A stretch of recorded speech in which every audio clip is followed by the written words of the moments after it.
Mi nombre es Andrea Sangüesa Echeverría. Yo soy asistente social y cientista política y actualmente estoy hace unos años como directora de Espacio Público, que es este centro de pensamiento, ¿cierto?, que queremos aportar para la elaboración de políticas públicas. Y también estoy muy vinculada al convenio de Escazú sobre información, participación y justicia en los asuntos ambientales, es decir, un convenio que tiene que ver cómo la gente participa y se involucra en decisiones ambientales, como puede ser un proyecto, como puede ser un plan de descontaminación, como puede ser una ley, una norma de ruido, etcétera. Entonces, en esa área, en ese tema, tengo un cargo también que se llama representante de la sociedad civil para el Acuerdo de Escazú para América Latina. ¿Cómo avanza el diálogo en la convención? ¿Qué preguntas surgen en la ciudadanía? ¿Qué dice la academia y la experiencia comparada? Bienvenidos y bienvenidas a Preguntas Constituyentes, un espacio abierto para dudas y opiniones sobre la nueva Constitución.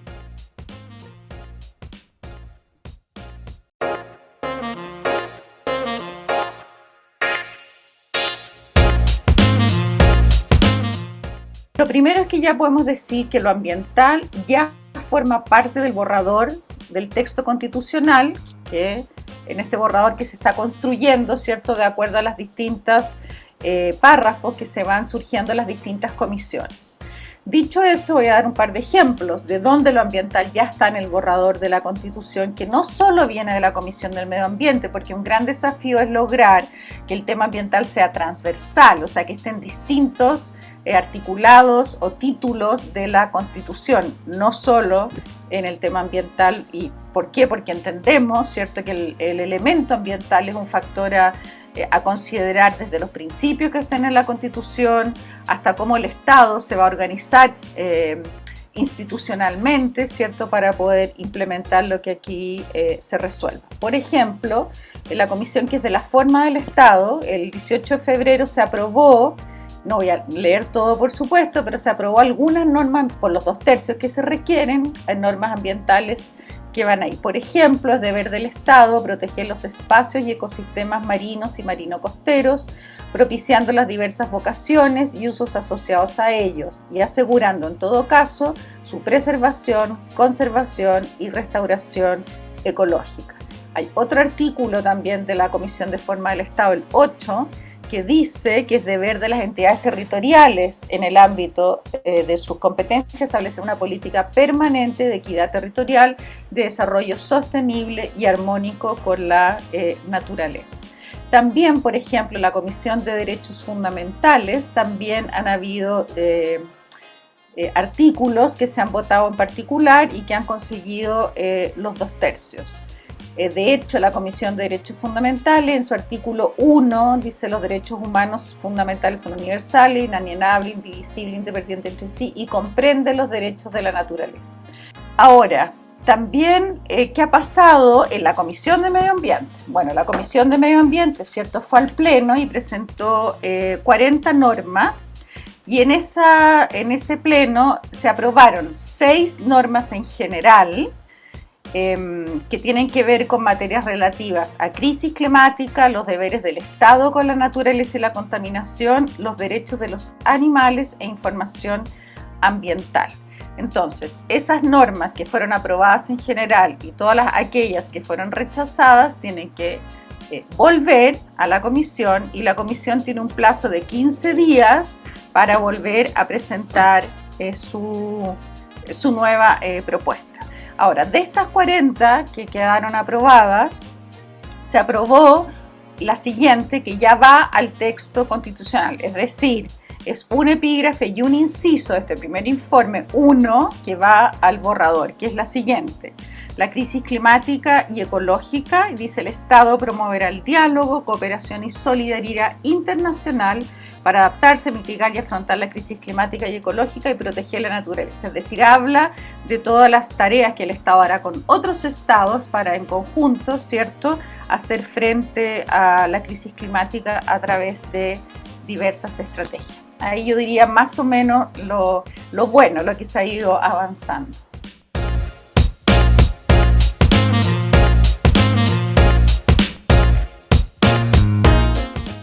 Mira, más que me preocupa, quiero plantearlos como desafíos que vienen, o sea, desafíos que hoy día le toca a la comisión, y no solo a la comisión, también a las demás comisiones, no solo la medioambiental.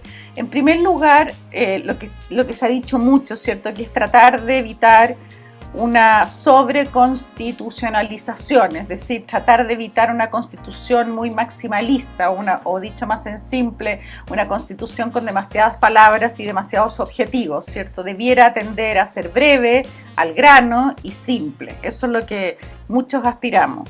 Entonces, en primer lugar, claro, ojalá ese desafío lo tome específicamente la Comisión de Medio Ambiente, ¿no? Y por lo tanto que los temas ambientales estén en un capítulo de principios, que también esté el reconocimiento en los derechos básicos y esenciales de las personas, como por ejemplo el derecho al agua, y sin duda fortalecer el orden constitucional relacionado a la protección ambiental, es decir, quién puede reclamar y quién tiene que hacerse cargo de esos reclamos. Ese es un primer desafío que yo creo que está presente. Y un segundo desafío que tiene que ver con la Comisión de Medio Ambiente específicamente, y me voy a basar en lo que plantearon dos destacadas profesoras de Derecho Ambiental, que son Verónica Delgado de la Universidad de Concepción y Dominique Hervé de la Universidad de Evo Portales, que escribieron una carta en el diario La Tercera hace unos días. Entonces, que permite muy bien esta carta explicar lo que sucedió en la comisión y por qué le fue mal en el pleno. Bueno, primero que es cierto, o sea, todo esto, yo comparto esta opinión, por algo lo estoy compartiendo acá, cierto es que la comisión está integrada por una mayoría abrumadora de personas que piensan igual.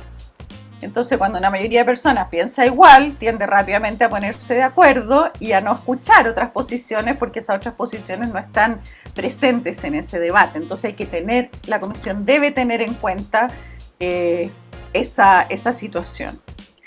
Luego, que también aprobaron normas sin haber hecho un análisis sustantivo previo sobre cuál es el contenido legal o constitucional que debieran tener esas normas. Ese análisis de su real contenido parece que también faltó. En tercer lugar, parece, esa es la opinión, que tampoco se hizo un acabado análisis de los acuerdos que habían logrado los 2/3 en otras comisiones. Es decir, cómo conversan nuestras normas que estamos aprobando para llevarlas al pleno con aquellas normas de otras comisiones que se alcanzaron los 2/3. Esa suerte de ver esa interacción, esa integración, pareciera que no se realizó tampoco. Y luego que las votaciones también fueron realizadas en bloque, como ya habíamos dicho, entonces generalmente por una amplia mayoría que ya estaba de acuerdo previamente, porque son la mayoría de personas que piensan relativamente igual. Y no hubo mucha argumentación en las sesiones sobre las razones para descartar o elegir una propuesta sobre otra. Y luego se destacan estas profesoras también como lo más importante es que faltó una revisión de aquellas normas que aprobaron que fuera más prolija, porque hay varias normas que son bien innovadoras, que serían propuestas al pleno. Es la revisión de los efectos prácticos y reales que tendrían esas normas en nuestro ordenamiento jurídico. Con ordenamiento jurídico, cierto, nos referimos a cómo está organizado el Estado, cuáles son las instituciones, quién es responsable de hacer qué, es decir, cómo conversa lo que aprueba la comisión. Si el día de mañana eso mismo se llevara a la realidad, se implementa, cuál es la brecha que existe entre nuestro ordenamiento jurídico, las facultades y atribuciones que tienen las instituciones por ley, con aquello que fue aprobado en la norma.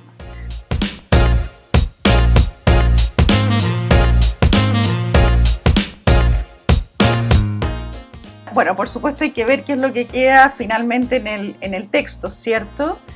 Pero voy a dar un ejemplo. O sea, si quedan consagrados en la Constitución lo que planteé anteriormente sobre el convenio de Escazú, ¿cierto? El acceso a la información, a la participación ciudadana y a la justicia, y luego esto se implementa con el estándar que hoy día tiene ese convenio, que afortunadamente el nuevo gobierno ya ha comprometido para finalmente lograr que Chile sea un Estado parte y por lo tanto se obligue a implementarlo. va a ser más fácil para las personas acceder a información ambiental. Efectivamente, Chile tiene sistema electrónico de información ambiental, tenemos una ley de transparencia que funciona bastante bien, pero hay brechas importantes, sobre todo para personas que están fuera de Santiago, que están fuera de las capitales, de las regiones, el poder tener acceso a esa información, o sea, pedirla y que te llegue, y aquí viene un punto muy importante, entender esa información. O sea, si yo quiero entender un plan de descontaminación, tiene que ser en un lenguaje o un resumen, al menos un lenguaje entendible, de forma que las personas que viven en esa ciudad donde se va a implementar ese plan, que obviamente les interesa saber de qué se trata el plan para el día de mañana, tener un aire más limpio y menos contaminado, puedan entenderlo y por lo tanto apoyarlo o criticarlo para poder mejorarlo. Y en segundo lugar también la participación, ¿no? Poder tener canales que cree el Estado, pues se llaman canales institucionales, para poder en forma temprana, antes que las decisiones estén tomadas, por ejemplo, que el plan esté listo, pero cuando se esté diseñando, también poder recoger y conocer de las personas cómo debiera ser ese plan, qué les interesa que tenga ese plan, porque son y no solo quienes viven ahí, sino expertos, científicos, académicos, etcétera. Y lo mismo facilitar el acceso a la justicia si es que esa decisión a quien sea no le parece. Pero además el tener consagrado el derecho a vivir en un medio ambiente sano, eso puede tener un gran impacto en las personas, sobre todo aquellas que viven en áreas contaminadas de agua o de aire o de la tierra, etcétera, para poder reclamar este derecho a vivir en un ambiente sano y por lo tanto la obligación del Estado de hacer algo al respecto.